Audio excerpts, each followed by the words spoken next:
السلام عليكم ورحمة الله تعالى وبركاته. كنتمنى تكونوا في صحة جيدة وكنتمنى تكونوا على خير وبخير وانتم كتشاهدوا هذا الفيديو. اليوم جايبه لكم اقتراح جديد وفيديو جديد.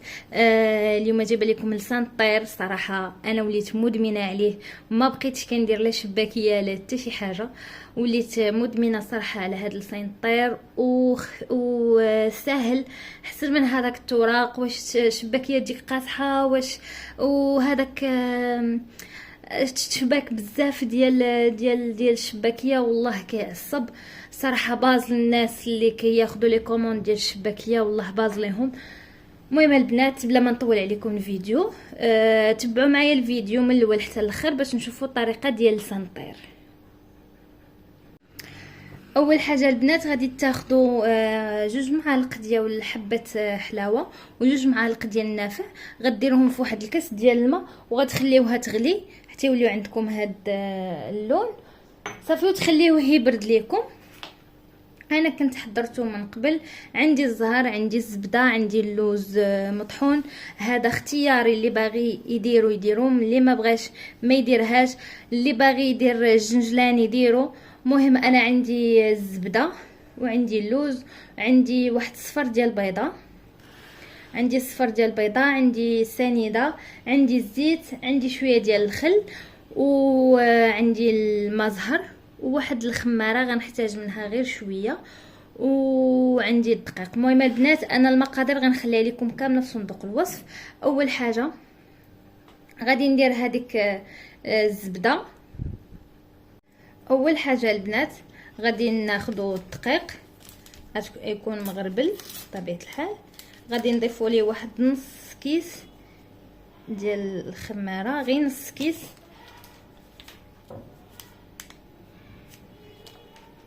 غادي نضيفوا ليه الزبده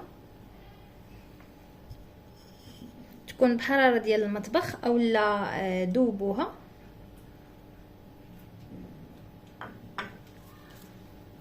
عندي واحد المعلقه ديال السنيده، عندي واحد 2 معالق ديال الزيت، شويه ديال الملح بطبيعه الحال،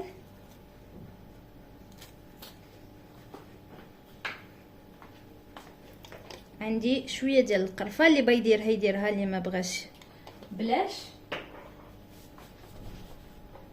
عندي واحد الصفر ديال البيضه، واحد المعلقه ما عامرش ديال الخل الا بغيتوها تجيكم هشيشه. اللي باغيها تجيها منفوخه بزاف دير خماره كامله. المهم انا غادي نخلط هاد العناصر كامله اللي عندي. غادي نضيف ليها اللوز، وهاد اللوز طبيعه الحال راه اختياري، زعما ماشي ولا بد منه، اولا ديري الجنجلان.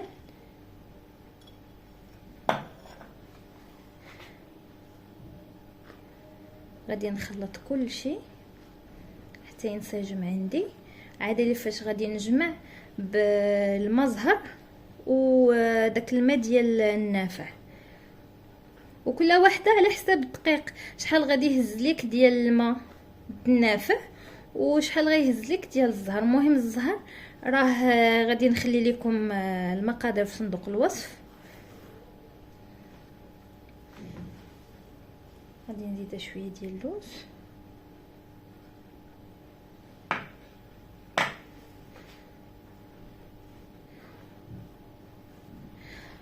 انا البنات دابا غادي ندخل هذاك العناصر كامله. هذيك الزبده بحال غتبسسو الدقيق بديك الزبده،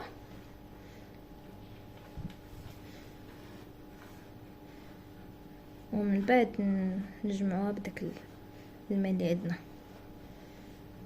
نتوما البنات تقدروا تزيدوا الزنجلان،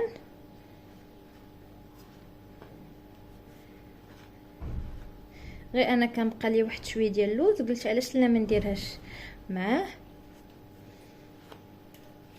صراحه هاد لسان الطير اولا لسان العصفور كيف كيقولوا ليها الناس، الصراحه راه كتجي زوينه والله، بديل الشباكيه وسهله سهله بزاف. هانتوما تشوفوا معايا الطريقه، والله تبقاو تقولوا اللهم ندير لسان الطير. المهم دابا البنات من بعد ما لبسنا او بسسنا داك الدقيق، دابا غادي نزيد داك الزهر اللي عندي.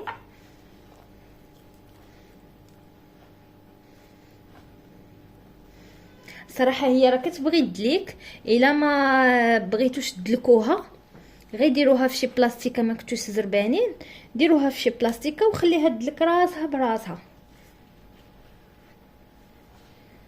دابا غنزيد داك النافع. وانتوما ما تجيوش تضيفوا الماء كامل داك الكاس، داك حاجتكم في داك الكاس. الا كان حاجتكم كان الدقيق كيشرب على حساب كل وحده وشحال غادي تحتاج، على حساب الدقيق.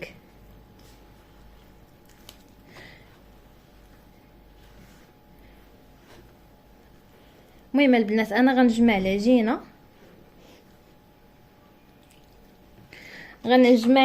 وغنقول لكم شحال هزات ليا ديال الماء.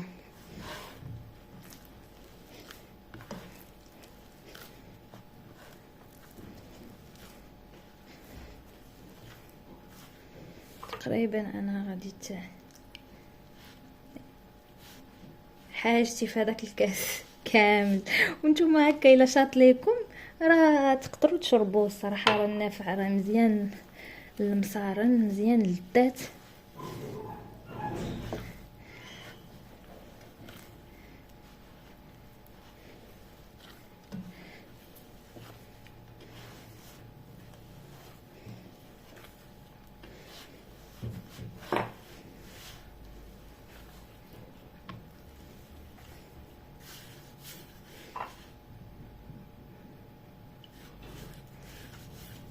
تقريبا انا راه هزات ليا كاس، شاط ليا غير هاد شويه.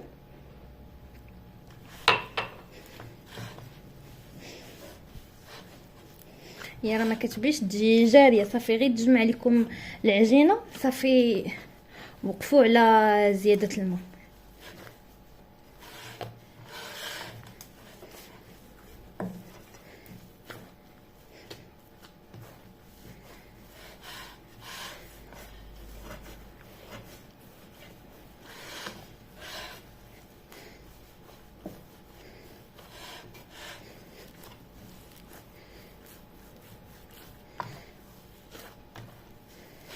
صافي دابا البنات غادي نديرها في بلاستيكه وغادي نخليها واحد الساعه ولا ساعتين ولا نص ساعه.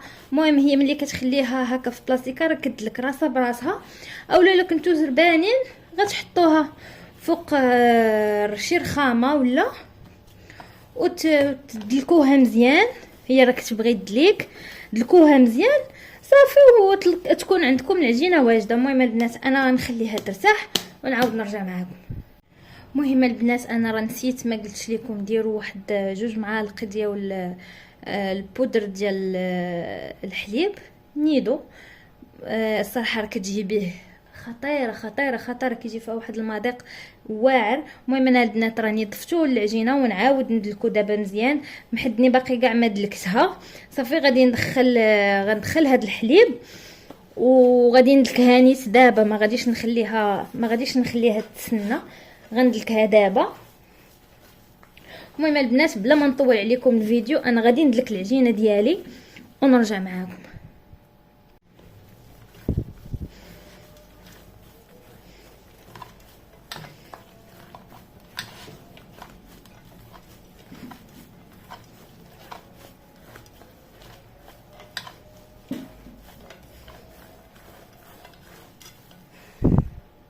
دابا البنات من بعد ما خليتها ترتاح ليا غادي نشد هذيك العجينه وغادي نقسمها على كرات يكونوا قد اللي عندها الميزان تقدر تعبر.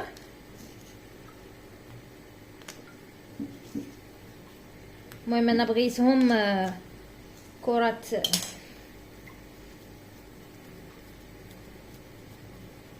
على حجم صغير.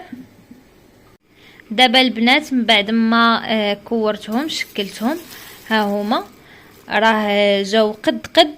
دابا درت لهم غير هاد البلاستيكه باش ما تكونش ليا ديك القشره اللي كتجي فوق العجينه. غادي نخليهم واحد نص ساعه هي القليله ارتاحوا، ومن بعد ديك الساعه غادي ديك الساعه فاش نطلقهم نديروا شويه ديال الطحين اولا النشا اللي عندكم. تلقوها على هاد الطريقه. مهم هو اللي عندكم خاصكم ضروري تكون رقيقه. اللي باغا دير وحده فوق وحده غير ترش النشا اولا الدقيق وتخدم على خاطرها. انا ما كتعجبنيش هذيك الطريقه حيت انا كنبغيها تكون رقيقه بزاف. كتجيني الا درت هذيك الطريقه كتجي شويه غليظه.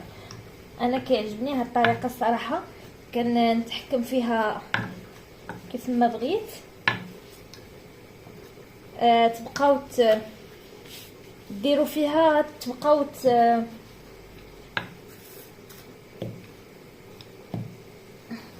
ديروها بالمدلك حتى تخرج لكم تشوفوا سطح العمل.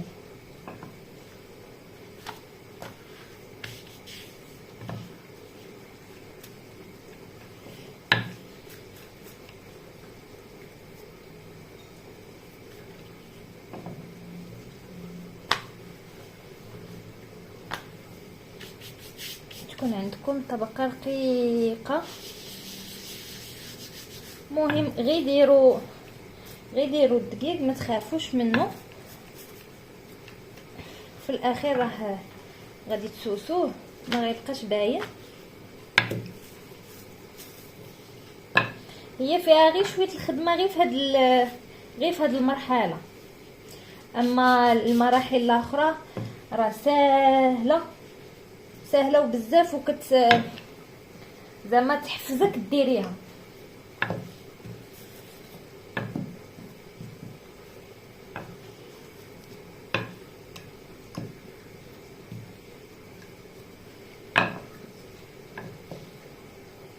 صافي البنات هانتوما شوفوا راه رقيقه بزاف. غادي ندير شويه ديال الطحين ونحط وحده فوق وحده ما تخافوش منها. دابا البنات بامكانكم تشدوا مقله ثقيله ولا مقله خفيفه ولا اللي عندكم. مهم وتديروا ديك العجينه ديالكم غير تصهدوها وتحيدوها. ما طيبوهاش نهائيا، راه الا تقصحت لكم ملي تبغوا تلووها ما غتلوش لكم. غير تصهدوها وصافي.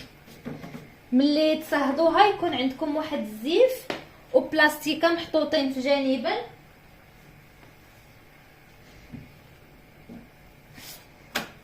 على هذا الشكل بحال هكا. غير تصهدوها وصافي، حيت الا طابت راه مشكله ما غاديش بيتلوى لكم. عاودوا ديروا العمليه عاوتاني واحده اخرى.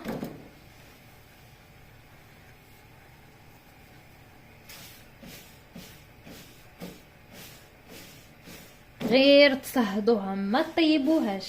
انا كنقولها وكنعاودها. غير تصهد لكم وصافي.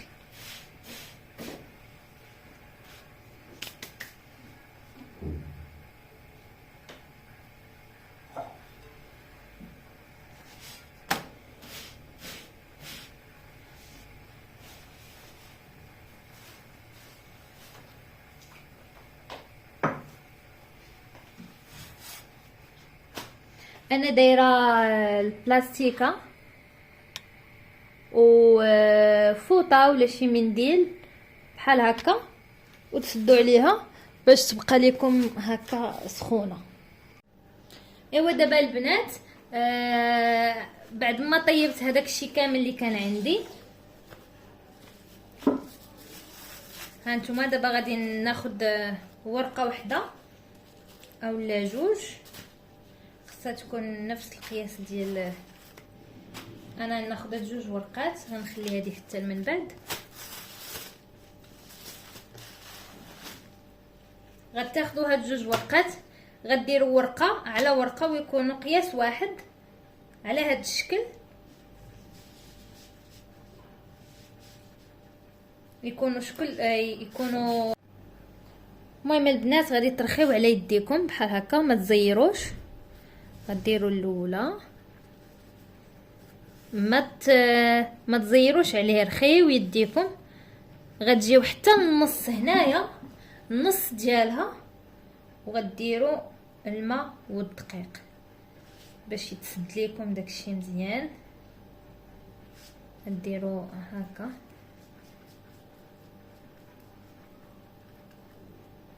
وحتى على الثانيه من الجنب من هنا باش ما تحلش ليكم في القليان، على هاد الطريقه. وغتعاودوا تلويو. علاش انا قبيله قلت لكم ما تكتروش ليها الطياب، حيت الا كترتي لها الطياب غادي ما غدورش لكم على هاد الشكل. المهم دابا راه غادي نحطها وغنعاود نصايب. هانتوما نعاود معكم واحده اخرى.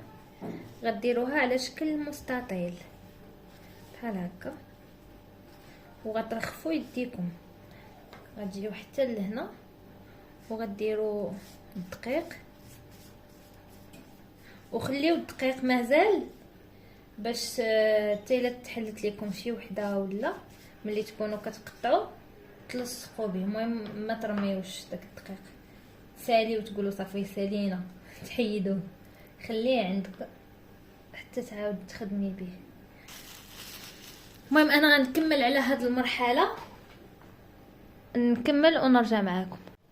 تشدوا البنات العجينه، تحيدوا هاد الزائد وتقطعوها هكا مايله على هاد الطريقه.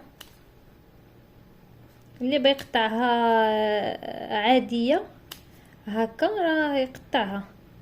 انا كتجيني هكا مايله كتعطي منظر زوين.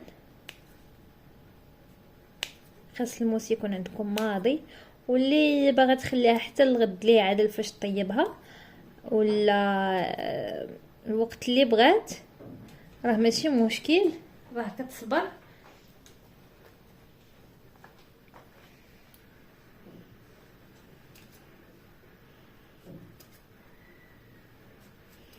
انا نكمل على هاد الشكل هكا، تنكمل هاد الشيء اللي عندي ونرجع معاكم. بعد ما كملت هداك الشيء كامل اللي كان عندي قطعته. دابا بحال هادي هي تحلت ليا من هنا، غنعاود ندير ليها شويه ديال الدقيق، اي حاجه محلوله نزيدها ندير لها الدقيق. المهم دابا نمشي نشد الزيت، غادي نسخنو باش نقلي هاد لسان الطير. خليكم معايا. من بعد ما البنات الزيت سخنات ليا غادي تكونوا زايدين البوطه بزاف. اون فوا تحطوا هذاك لسان الطير ديالكم يتنفخ ليكم ودغيا قلبوه باش يتنفخ.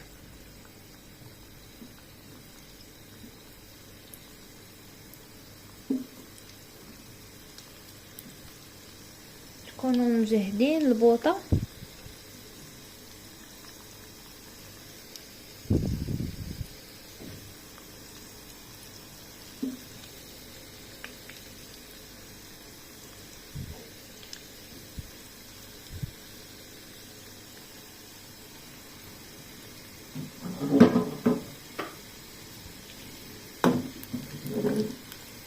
تقلبوه باش يتنفخ ليكم.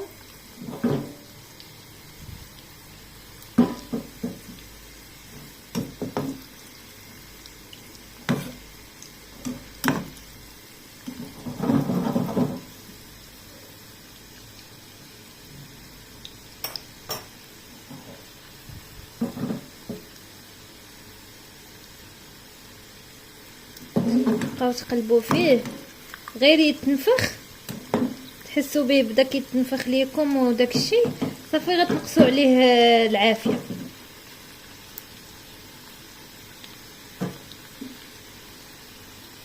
غير تحسوا به بدا كيتنفخ صافي نقصوا عليه العافيه وخليه يطيب على خاطره.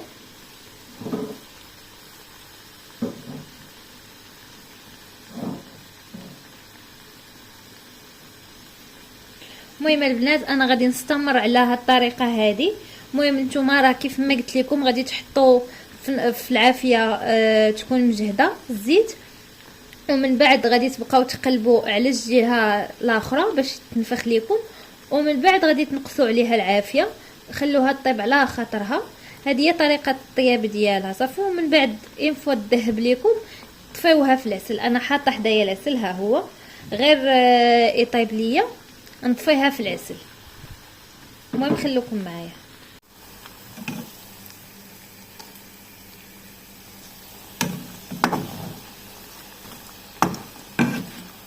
من بعد ما البنات طيبتها وعسلتها درتها دابا في هذه تسقطر ليا في صفايه. دابا غادي نزيد عليها شويه ديال اللوز مهرمش وغادي نخليها تبرد ونخليها تصفى من داك العسل عدل فاش نقدمها. انا رجعت معكم البنات. المهم هذا هو لسان الطير اللي كنت وجدت معكم. صراحه راه كيجي اكثر من هائل، كنتمنى تجربوه وتردوا عليا. انا راه خليته شويه تحمر حيتاش راجلي كتعجبو يكون محمر. مهم البنات راه كيجي هشيش وكيجي زوين وصراحه عملي. هانتوما صراحه والله ما غاديش ندموا عليه. كنتمنى تجربوه وتردوا عليا وتخلوا لي في التعاليق. صراحه كتحفزوني بزاف بزاف نهار على نهار بانني نقدم لكم فيديوهات وحدين اخرين. المهم البنات عواشر مبروكه، دخل عليكم بالصحه والسلامه وطولة العمر يا ربي وبكل ما كتمناو. المهم البنات بلا ما نطول عليكم، اللي ما مشتركش في القناه اشترك، واللي مشترك عندي في القناه يبارطاجي الفيديوهات ديالي مع الاحباب والاصدقاء علاش لا. المهم البنات بلا ما نطول عليكم خليت لكم راحه وبسلامه.